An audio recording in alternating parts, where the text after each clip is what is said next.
নমস্কার। আজকে রোশনাইয়ের পর্বে দেখা যায় রোশনাইয়ের পাশে বসা বয়স্ক লোকটিকে উঠে যেতে বলে রাজেশ আসে রোশনাইয়ের পাশে বসার জন্য সেই বেনারস যাওয়ার বাসে, এবং তার পাশে বসে তাকে নানাভাবে বিরক্ত করতে থাকে এবং আরণ্যকের কথা বলে তাকে বিব্রত করতে থাকে এবং দেখায় যে তার কাছে বন্দুক আছে, সে কিন্তু বেশি বাড়াবাড়ি করলে বা তার কাছে যেতে চাইলে সে কিন্তু তাকে গুলি করে দেবে। এই বলে সে রোশনাইয়ের মুখ বন্ধ করে রাখতে চায়।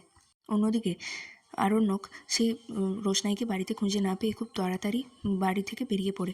সঙ্গে ছোটুকেও দেখা যায়। আরণ্যক তাড়াতাড়ি বাইক নিয়ে বেরিয়ে পড়ে এবং ছোটু বলে, তাহলে আমি কোথায় যাব? আর তখন ওকে বলে যে তুমি স্টেশনের দিকটা দেখো। আর ছোটু আরণ্যকে বলে, তুই লং রুটের বাস যেদিকে যায় দেখেছিস তো, ওইগুলো একবার হল্টে দাঁড়ায়, তুই যেখানে ফার্স্ট হল্ট সেইখানে গিয়ে দেখবি, তাহলেই বুঝতে পারবি রোশনাই ওখানে আছে কি নেই। আর আমি দেখছি স্টেশনে যাচ্ছি, স্টেশনে আমি ভালো করে খুঁজবো, যদি আমি রোশনাইকে পাই আমি তোকে ফোন করব, আর তুই যদি পাস তুই আমাকে ফোন করবি। এরপর দুজনেই বেরিয়ে যায় এবং আরণ্যক খুব তাড়াতাড়ি বাইক নিয়ে বেরিয়ে যায় এবং বাইক নিয়ে যেতে যেতে রাস্তায় দেখতে পায় একটি কলকাতা থেকে বেনারস যাওয়ার বাস। সে সেটাকে ফলো করতে থাকে এবং একদম কাছাকাছি গিয়ে জানালা দিয়ে প্রায় রোশনাইকে দেখতে পায়, কিন্তু সে বারবার রোশনাই রোশনাই করে চিৎকার করে। রোশনাই প্রথমে বুঝতে না পারলেও পরে বুঝতে পারে, কিন্তু সে সাড়া দিতে পারে না। এরপর যদিও সে উঠে যেতে চায়, তখন আবার পাশে রাজেশ বসে থাকলে সে কিছুতেই কিছু করতে পারে না। তখন রাজেশ দেখে যে আরণ্যক নিচে রয়েছে, বাইকে করে তাকে দেখার চেষ্টা করছে। তখন সে জানালার পর্দাটাও টেনে দেয়।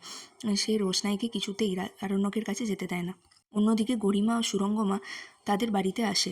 তারা বলে, আপনারা নিজেদের ছেলেকে সামলাতে পারেন না। বাড়ির সকলেই সেখানে উপস্থিত থাকে, নিজেদের মধ্যে ঝামেলা দ্বন্দ্ব করতে থাকে। গরিমা বলে, ও তো রাতে আমার সাথেই ছিল, পার্টিও করলো, তাহলে বাড়িতে এসেই ওকে খুঁজতে চলে গেল। এইভাবে নিজেদের মধ্যে বিভিন্ন রকম কথাবার্তা চলতে থাকে তাদের মধ্যে।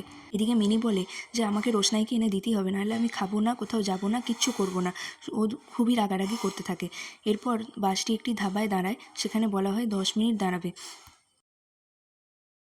রাজেশ রোশনাইকে কিছুতেই হাতছাড়া করে না। এদিকে আরণ্যক বাইক চালিয়ে এসে দেখে বাসটি একটি ধাবায় দাঁড়িয়েছে। সে ভেতরে ঢোকে এবং হঠাৎই রোশনাইয়ের মুখোমুখি হয়ে যায় আরণ্যক রোশনাইকে বলে, তুমি কেন ওই চিঠিটা লিখে বেরিয়ে চলে এসেছো? তুমি কেন বেনারস চলে যাচ্ছ এইভাবে?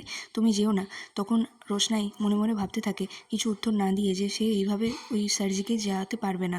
তার জন্য সে ভাবে তাকে অন্য কিছু উপায়ে সার্জিকে পাঠাতে হবে, কারণ না হলেই রাজেশের যে রাগ, রাজেশ তার আরণ্যকের কিছু একটা করে ফেলবে। তাই সে বলে, না, আমি নিজের ইচ্ছে বেনারস যাচ্ছি এবং রাজেশ আমাকে নিয়ে যাচ্ছে। তখন আরণ্যক প্রচণ্ড রেগে গিয়ে রাজেশের দিকে তাকায়। আরণ্যক এরপর বলে যে, রোশনাই তুমি আমার সাথে চলো, রাজেশ তোমার কিচ্ছু করতে পারবে না। কিন্তু রাজেশ আরণ্যকের হাতটা আটকে দেয়, সে কিছুতেই রোশনাইকে নিয়ে বেরোয় আসতে দেয় না। আগামী পর্বে দেখা যায় সকলে মিলে জিজ্ঞাসা করে রোশনাইকে যে, এই আরণ্যক কি আপনার কেউ হয়? তখন রোশনাই চাপে পড়ে বলে, না। এরপর কি হয়, রাজেশের সাথে আরণ্যক কি কোনো ঝামেলা করে, নাকি কিভাবে আরণ্যক রোশনাইকে ফিরিয়ে আনে সেটাই দেখায়। না রোশনাই আরণ্যকের সাথে ফিরবে না, সেটাই আগামী পর্বগুলোতে দেখা। দেখতে থাকুন রোশনাই। আর ভালো লাগলে চ্যানেলটি সাবস্ক্রাইব করবেন। ধন্যবাদ।